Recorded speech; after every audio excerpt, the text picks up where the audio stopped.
nhói sống này nhói sống thở yếu tròn đu chị cụ giật cứ cụ cho cá tua khớ cò đua cho mà hậu bùm bùa này chị lúc cỡ nó anh có dẹp lâu tầng có chả bù bù thế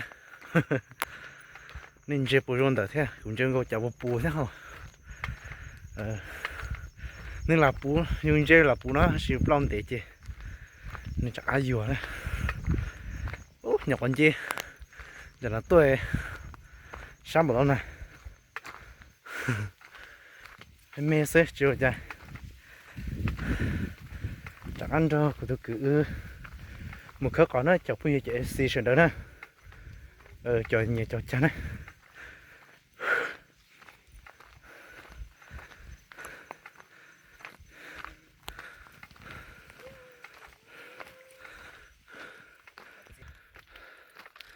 thế cho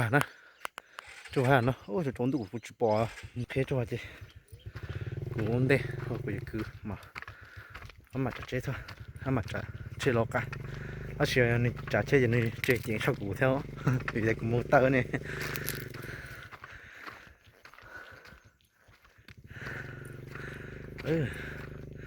chả có tốt cho cái sọ trốn nào mà chỉ một trò hậu hàm mà ui chả có sẽ cứ thế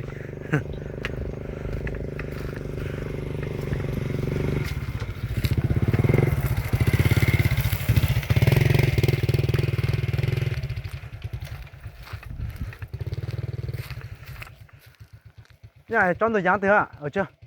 ở chỗ có thế ạ ở chỗ có một thằng phải nhớ chỗ thế hả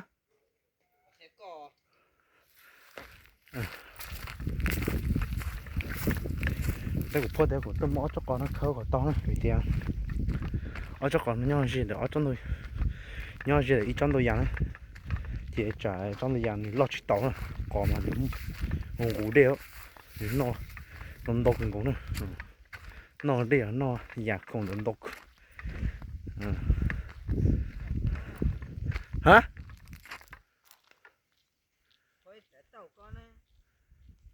chị à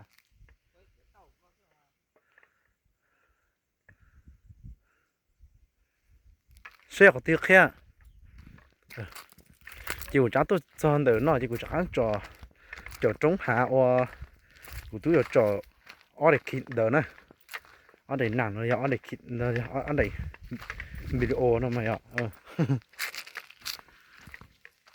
lúc nuôi chia của tôi nó chia tôi nó cho thế liền lúc nó khẩu kia sống bố trống nè bố sầu bông chua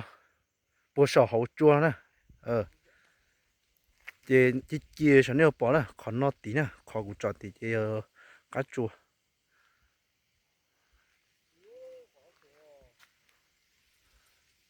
họ nó chỉ cho nên bỏ là nhớ cho nó chưa mà nhớ bỏ tiểu mà có gì đâu hoàn tiểu đôi giàn thiệt còn đôi giàn to ha sao bên nào là đôi giàn to ha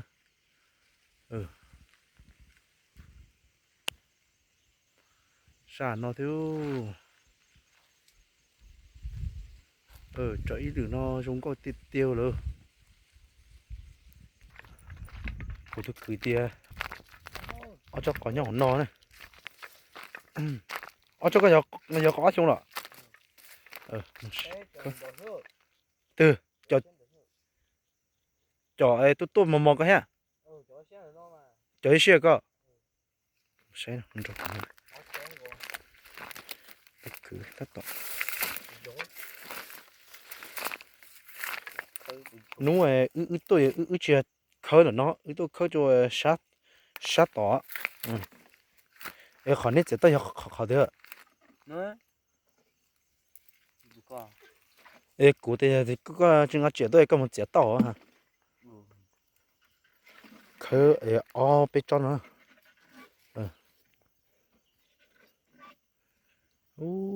chân xa hậu rồi xa hiểu nó hiệp bé tôi lúc hậu nó nơi nhập của tàu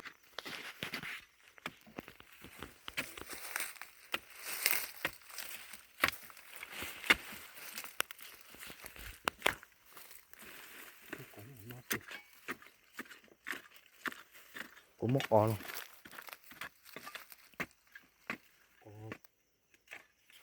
đúng ấy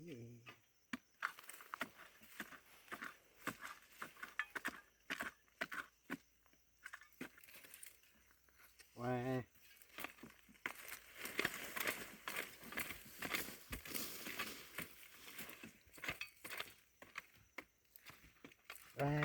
chụp có ô chạy xe to bây giờ chụp cái gì chạy nhẹ chọn cha đấy bây giờ lấy chạy chậm lại trắng chọn đâu vì thế chọn nó chỉ chọn nên kinh xe này vì thế không nó sửa sửa được thì mà lấy này thì nè to không lấy chậm lại chọn cho nó xe này thì bao giờ lên đâu là lấy chọn này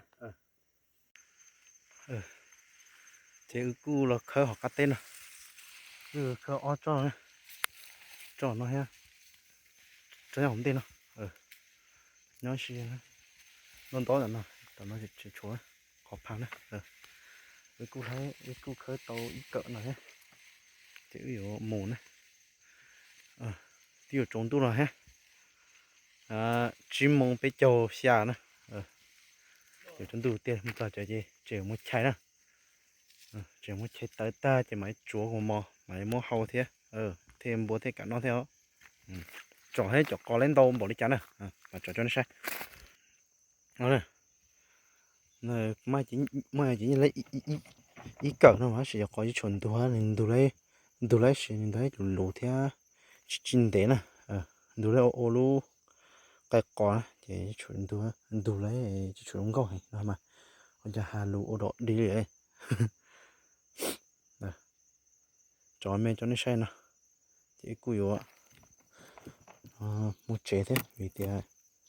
đó là chế mua lượng tàu ha tại chỉ tàu im mồm nè chế hiện tại mà lấy một giờ chế máy chọn nó sai được chế mù này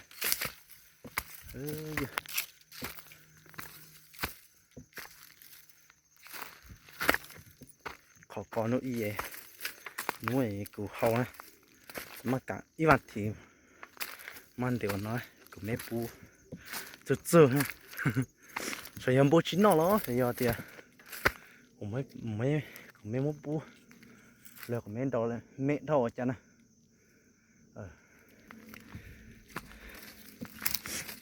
tao mấy cũng muốn lò tôi chiên tôi dàn nè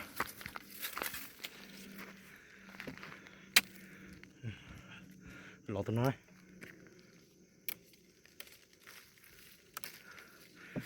giờ có chuyện lò gì nó lò gì hay là nhiều nè lò tạm nên nè thì ok nè ôi trời cú này chị đây là cú giờ lấy thay co tụi có đến sẽ là lý luôn chứ nếu anh kinh say cú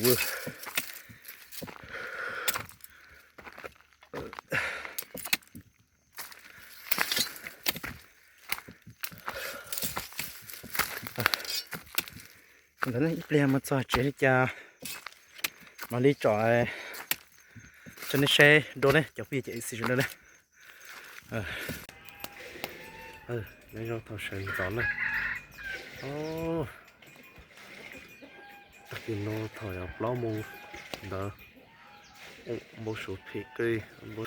bị chặt chơi xin đầu cơ này nó sử dụng một số kia rồi chia trên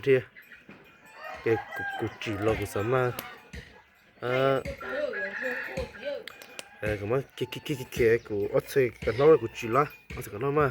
tự phu lưu mà sử dụng ông bố số xí xí nè giờ bây giờ cháu lì cha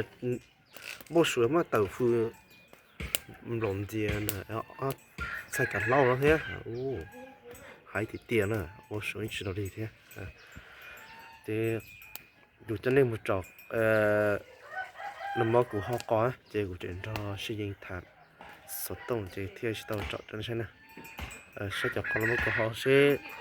gì cá một lít chén trong một sai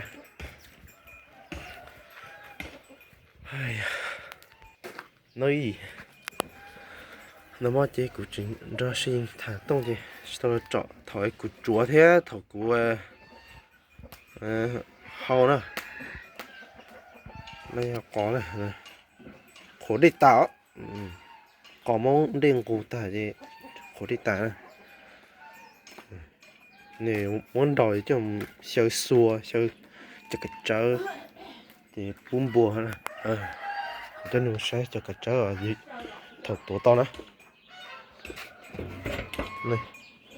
thôi thì tổ to gì nếu mua mình chỉ mua nó nên mua nó sức chiều cho nên sẽ cũng giờ ở hơi lì tí đó thì cứ tốt cho kia thì tay thế cũng giờ bây giờ cũng đã lâu tôi chạy thì nữa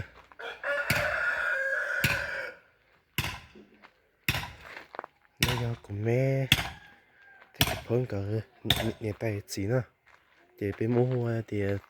tay thì giờ nữa chẳng biết chừng bây giờ thì giờ tỏ phô tờ nữa khử cân gấu là chưa cửa tuy thì nhỏ chỉ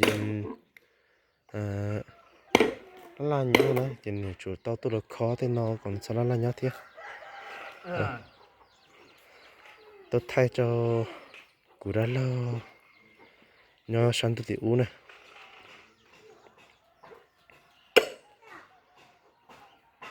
bỏ tao sấy thế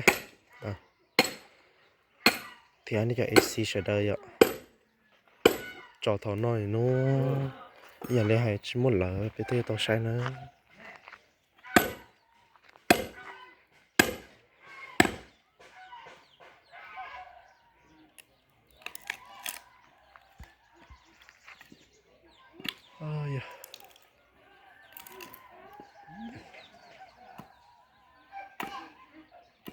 riêng cô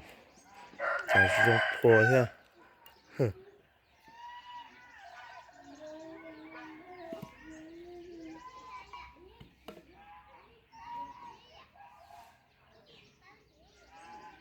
khử tịt tiêu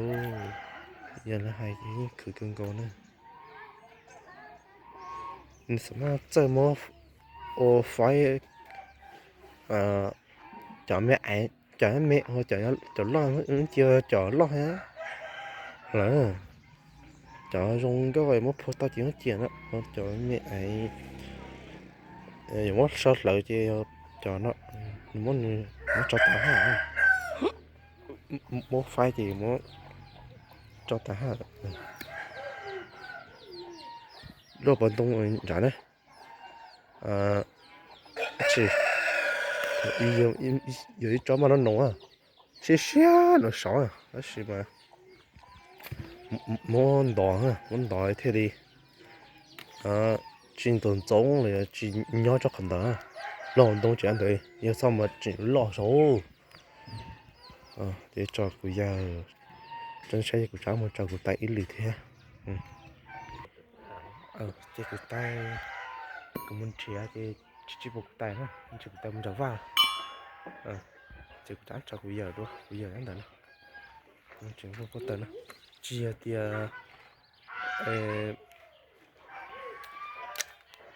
lấy chi ba nếp tên á lấy sập ba thì người lại mua hoa lửa này thì củ đã lo lại thì chỉ phô xứ giờ sao mà lấy tốt phô này thì dừng nó cho nó sẽ là chỉ củ tôiอยู่một con mình chơi lửa kia thì một xe món lửa xe ít bê ta xuống này bỏ làm món gì nè món gì gì mà cái kia này thì chỉ món là một kia này cái đó nàyนี่กูเจาะใช้กูเทีย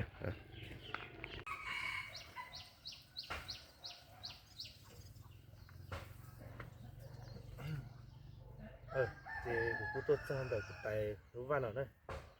thìกูตัวปลากูไปไปเบมันจีนะฮะก็ใช้กูไปไหมนะจีไหมมุดเจ๊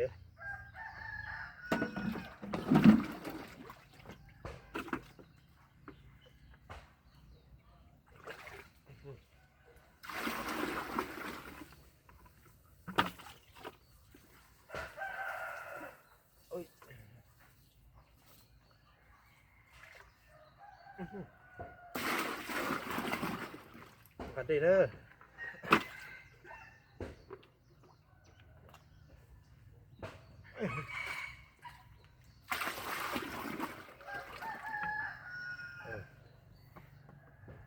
เด้อ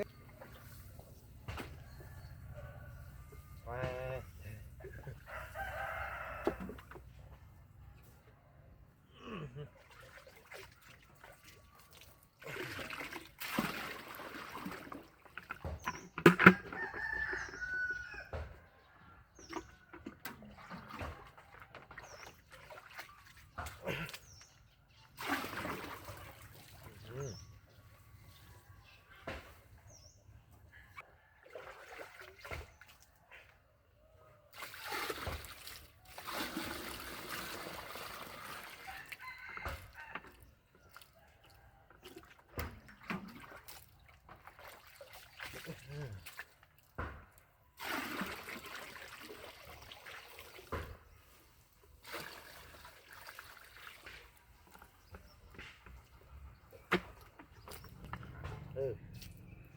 มาเต้นะดูอ่ะ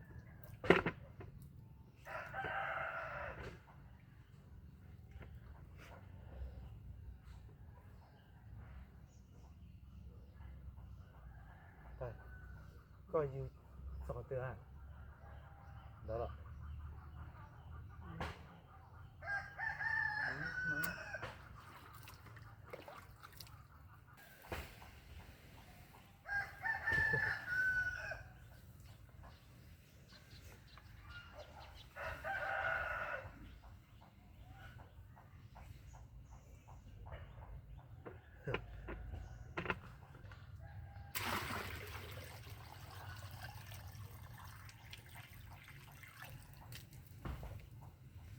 ปูสิ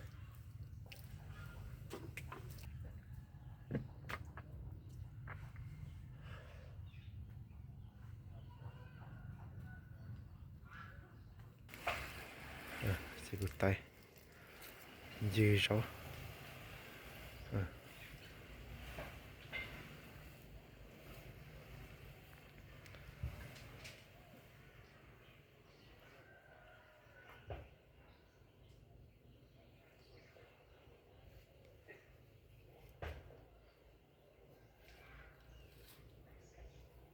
rong cưng gấu rồi nó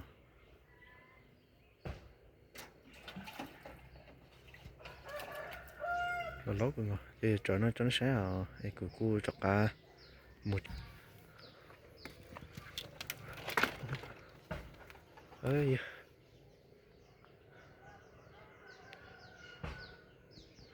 một chỗ từ cái đê lọt kè ít xa là trên xe này